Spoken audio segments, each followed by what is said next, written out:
வணக்கம். நான் கல்யாணி பேசுகிறேன். இன்னைக்கு ஏற்கனவே நான் புளிப்பொங்கல் ஒன்று போட்டிருந்தேன். அதுக்கு எல்லாரும் நீங்கள் என்னை மன்னிப்பாட்டி மன்னிப்பாட்டின்னு எழுதியிருந்தேன். எனக்கு அது ரொம்ப பெருமையாகவும் சந்தோஷமாகவும் இருந்தது. அதுக்கு தொட்டுக்கிறதுக்காக நான் இன்னைக்கு டாங்கர் பச்சடிங்கிற ஒன்று பண்ணலான்னு நினச்சிட்டு இருக்கேன். அது எப்படி பண்ணுறதுங்கிறத இப்போ நான் பண்ணி காட்டுறேன்.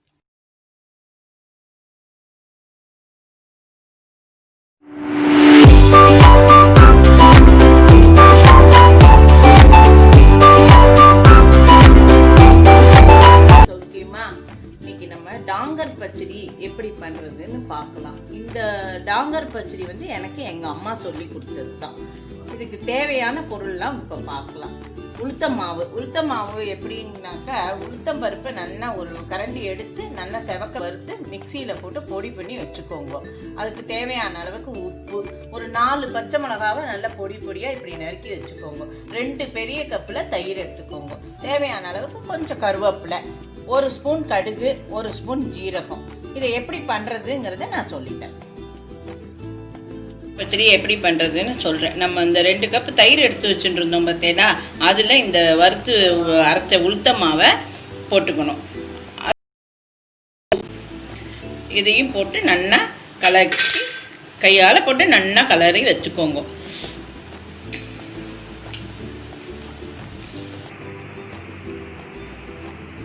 இதில் 2 ஸ்பூன் எண்ணெய் ஊற்றிக்கோங்க. கடுகு வெடித்த உடனே இந்த ஜீரகம் போட்டுட்டு இந்த பச்சை மிளகாவையும் கருவேப்பிலையும் போட்டு நல்லா வதக்கிட்டு அது தயிரில் போட்டுக்கணும்.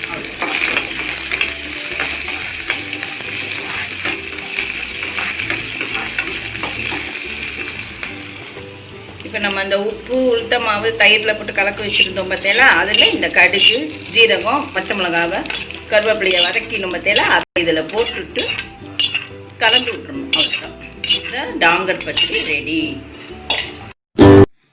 இந்த டாங்கர் பச்சடி பண்ணி பார்த்துருப்பேன்னு நினைக்கிறேன். அந்த டாங்கர் பச்சடி பண்ணி பார்த்துட்டு அது எப்படி இருக்குங்கிற ஃபீட்பேக்கை எனக்கு கொஞ்சம் கொடுங்க.